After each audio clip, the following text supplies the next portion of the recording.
Hi friends, welcome to our channel. Last week வந்து DMart போயிருந்தோம். சரி, ஓகே, மந்த்லி இது வாங்கணுமே, கிராசரி வாங்கலாம், இந்த பட்டம் டிமார்ட் போயிட்டு பார்க்கலாம் அப்படின்னு சொல்லிட்டு, சரி ஓகே அப்படின்ட்டு திண்டுக்கல் டிமார்ட் போனோம். போகும்போது இந்த மரமெல்லாம் பார்த்தோம். ஒரு தூரத்துலேருந்து பார்க்கும்போதே ஒரே ஈவனாக அழகாக இருந்துச்சு. நாங்கள் எப்பயும் போல் வீட்டிலேருந்து 8 மணிக்கு கிளம்பலாம் அப்படின்னு சொல்லிட்டு பிளான் போட்டோம். ஆனால் கிளம்புனது எப்போ நமக்கு தெரியாதா, 9 மணி தான். ஸோ போகும்போதேவும் சாப்பிட்டு போகலாம் அப்படின்னு நினச்சி உட்லேண்ட்ஸ் கிட்டே நிப்பாட்டினா பார்க்கிங்க்கு இதே இல்லை. சரி ஓகே, கொஞ்சம் தூரம் போயிட்டு அப்புறமா சாப்பிட்டுக்கலான்னு சொல்லிட்டு காலையில் ஒரு ஹோட்டலில் சாப்பிட்டுட்டோம். கிட்டத்தட்ட என்ன சொல்கிறது, நம்ம ஒரு ஆளாக போனால் தான் பட்ஜெட் கொஞ்சம் கூடுற மாதிரிக்கு இருக்கும். ஸோ நானும் அக்கா ஃபேமிலி 2 பேரும் போனால கொஞ்சம் ஓரளவு ஈக்குவலாக தான் இருக்கும். எனக்கு டிமார்ட்டை பொறுத்த வரைக்கும் என்ன அப்படின்னா, எல்லா சைஸ்லேயுமே ஸ்லிப்பர் இருக்குங்க. எனக்கும் இருக்காது, என்னோடய ஹஸ்பண்டுக்கும் இருக்காது. அதே மாதிரிக்கே என் அக்காவுக்கு மோஸ்ட்லின்னு இல்லை, எப்பயாவது ஒருக்கா எங்கள் அக்காவுக்காவது கிடச்சிரும். எனக்கும் என் ஹஸ்பண்டுக்கும் சுத்தமாக கிடைக்காது. நானும் இந்த பக்கம் போகிறேன், எங்கள் ஹஸ்பண்ட் அந்த பக்கம் தேடுறாரு, ஒருத்தருக்கும் கிடைக்கல. சரி, நமக்கு தான் கிடைக்கல அப்படின்னு சொல்லிட்டு அக்காட்ட போய் கேட்டால் அக்கா ஒரு செப்பல் பார்த்து வச்சுருந்தா. அதை பார்த்துக்கிட்டு இருக்கும்போது சரி அவளுக்கு கிடைக்காது அப்படின்னு நினச்சிட்டு நானும் அசால்ட்டாக இருந்தேன்.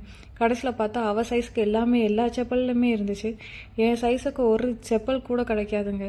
அதே மணிக்கே சரி நமக்கு துணைக்கு யாரும் வரமாட்டாங்களா ஹஸ்பண்டை தவிர்த்து அப்படின்னு பார்த்தா அப்போ தான் எங்கள் அத்தைக்குமே சரியாக கிடைக்கவே இல்லை. அவங்க காலுமே கொஞ்சம் பெருசாக, அதனால் அவங்களுக்கும் கிடைக்கவே இல்லை. அவங்களும் அங்கே இங்கேன்னு லாவிக்கிட்டே இருந்தாங்க. கடைசியில் கொஞ்சம் தூரம் போயிட்டு வந்து பார்த்தா 2 பேர் செப்பல் எடுத்து வச்சுருந்தாங்க. என்னாங்கடா அப்படின்னா, எங்கள் 2 பேர்த்துக்கு கிடச்சிருச்சே அப்படின்னு சொல்லி 2 பேரும் சிரிச்சிட்டு இருந்தாங்க. எனக்கு அப்படியே ஒரு மாணிக்கு ஆயிடுச்சு. என்னடா வட்டம் நமக்கு மட்டும் ஒரு ஸ்லிப்பரும் கிடைக்க மாட்டேங்குது. இதில் முக்கால்வாசி இது நான் எடுத்து கீழே போட்டது தாங்க. திரும்ப செட்டில் பண்ணிடுவேன். நான் ரொம்ப நல்ல பிள்ளை. ஸோ திரும்ப செட்டில் பண்ணியாச்சு. என் அக்காவுக்கெல்லாம் கிடைக்கும்போது எனக்கு அவ்வளோ ஒரு சந்தோஷமாக இருந்துச்சு. சரி விடுங்க, சரி நம்ம தான் அப்படி நம்ம புருஷனுக்காவது இந்த வட்டம் வாட்சிருக்கான்னு போய் பார்த்தா அவனுக்கு கொஞ்சம் கூட செட் ஆகவே இல்லை. வாங்க ஓகே, நமக்கு கொடுத்து வச்சது அவ்வளோதான்னு சொல்லிட்டு அவங்கள கூப்பிட்டுட்டு அப்படியே நார்மலாக போயாச்சு. அவங்களுக்கு இருந்தாலும் கொஞ்சம் இதாக இருந்துச்சு, ஏதோ ஒரு செப்பல் கூட கிடைக்காதா அப்படின்னு சொல்லிட்டு. அதே மணிக்கே அஸ்யூஷுவல் கிடைக்கல. சரின்னு சொல்லிட்டு அந்த சைடு போயிட்டு ஒரு வழியாக ரவுண்டெல்லாம் அடித்தாச்சு. நான் லாஸ்ட்டாக 3 டேஸ்க்கு என்ன சொல்கிறது 3 டைம்ஸ் வரைக்கும் நான் வந்து டிமார்ட் வந்திருக்கேன்.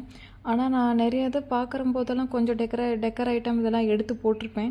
ஆனால் இந்த வட்டம் நான் எதுவுமே எடுத்து போடல. ஆனால் எல்லாமே நான் பழசக்கு ஜாமாவை தான் வாங்கியிருக்கேன். கிட்டத்தட்ட ஒரு 2-3 மாதத்துக்கு சேர்த்தே வாங்கியிருப்பேன் தான் சொன்னோம். அந்த மணிக்கு இரவும் கொஞ்சம் பட்ஜெட் வந்து தாண்டி போயிருச்சு. யாருமே இந்த பட்ஜெட்டை நினச்சி கூட பார்க்கல. என்னோடய ஹஸ்பண்ட் மூஞ்சியை பார்க்கும்போதெல்லாம் எனக்கு கடிச்சு பிச்சு தின்றுவான் போல இருக்குது, அந்த எஃபெக்டை காட்டிகிட்டே இருந்தார். சரி ஓகே வாங்க, வந்துருச்சு, எடுத்தாச்சுன்ட்டு. எனக்குலாம் இந்த செப்பல் பார்க்கும்போதெல்லாம் கடவுளே இந்த செப்பல் எங்கள் அக்கா எடுத்துருவாளோ, எங்கள் அக்கா சைஸுக்கு பத்திருமோன்னு நினச்சேன். கடைசியில் வேணான்ட்டு அவளேவும். அதுக்கப்புறம் எனக்கு லாஸ்ட் வரையும் கிடச்ச ஸ்லிப்பர் இந்த பிங்க் கலர் ஸ்லிப்பர் தாங்க செட் ஆச்சு. இந்த இடத்துல எங்கள் அத்தை வந்து கேட்டாங்க, என்னப்பா ஆம்பளை செப்பலை போய் காலில் போட்டிருக்க அப்படின்னு சொல்லிட்டு. இல்லத்தை, இது கேர்ள்ஸ் இது தான், ஆனால் எனக்கு சரி இதுதான் செட் ஆகுது அப்படின்னு சொல்லிட்டு சிரிப்பு எல்லாருக்கும் தாங்கலை. சரி சரிங்கடா அப்படின்னு சொல்லிட்டு வந்தாச்சு.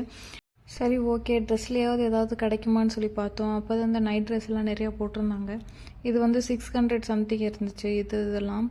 சரி எடுக்கலாமேன்னு பார்த்தேன். ஆனால் எல்லாம் ஃபுல் ஹேண்டாக இருந்துச்சு, ஆஃப் ஹேண்டும் இருந்துச்சு. ஆனால் டிசைன் கொஞ்சம் ஓரளவு இதாக இருந்துச்சு. எனக்கு இந்த ட்ரெஸ் ரொம்ப பிடிச்சிருந்துச்சு.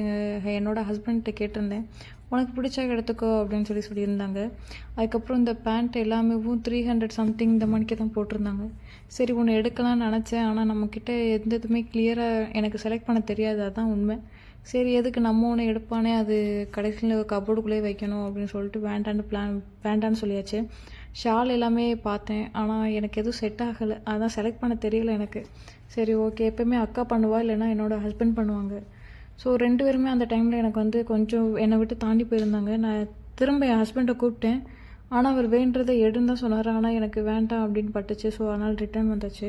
ஒரு வழியாக சுற்றி முடிச்சுட்டு பட்ஜெட்டெல்லாம் போட்டு எல்லாம் முடிச்சுட்டு வரையில் தலப்பா கட்டி இருந்துச்சு. எதுக்கு இதையும் விடுவானே அப்படின்னு சொல்லிட்டு இங்கேயுமே சாப்பிட்டுட்டு எல்லாருமே எம்டி பிரியாணி, மட்டன் பிரியாணி இந்த மணிக்கு வாங்கி சாப்பிட்டுட்டு ஒரு வழியாக கிளம்பியாச்சு. தலப்பாக்கட்டியில் எங்கள் ஃபேமிலிக்கே ரொம்ப பிடிச்சது அந்த முறுமுறு சிக்கன் தாங்க. அது எப்போ போனாலும் தலப்பாக்கட்டி அப்படின்னு பிளான் பண்ணியாச்சுன்னா இந்த சிக்கன் வந்து கம்பல்சரி ஆர்டர் போட்டுருவாங்க. நான் ரொம்ப நல்ல பிளானால் சிக்கனில் சாப்பிட மாட்டேன். அதனால் எனக்கு மட்டும் மட்டன் சுக்கா ஒரு எம்டி மட்டும் வாங்கிட்டு சரி ஓகே அப்படின்னு சொல்லிட்டு எல்லோரும் சாப்பிட்டுட்டு இருந்தாங்க. ஒரு வீடியோ எடுக்க விட மாட்டேன்ட்டாங்க பயவுல. எங்கள் அத்தை அரட்டி அப்படியே ஏதோ ஃபோட்டோ எடுக்குது, கொஞ்ச நேரம் வைங்கடா அப்படின்னு சொன்ன பிறகு தான் ஓரளவு வச்சு செஞ்சு அப்புறமா நான் வீடியோ எடுத்தேன். பொடி கொஞ்சம் வந்து அந்த பொம்மை அங்கே இருக்கும். ஸோ அந்த பொம்மையோட செயின் எல்லாத்தையுமே தொட்டு தொட்டு பார்த்துட்டு இருந்தாங்க. அதுக்கப்புறமா எல்லாருமே சாப்பிட்டு வீட்டுக்கு ரிட்டர்ன் வந்தாச்சு. ஓகே ஃப்ரெண்ட்ஸ், இந்த வீடியோ உங்களுக்கு பிடிச்சிருக்கும்னு நினைக்கிறேன். டிமார்ட்டில் பார்த்த குட்டி குட்டி க்யூட்டான திங்ஸ் எல்லாமே நம்ம வீடியோவில் வந்து நம்ம சேனலில் வந்து ஷார்ட்ஸாக போட்டுட்ருக்கேன். மறக்காமல் அதை விசிட் பண்ணுங்கள். தேங்க்ஸ் ஃபார் வாட்சிங்.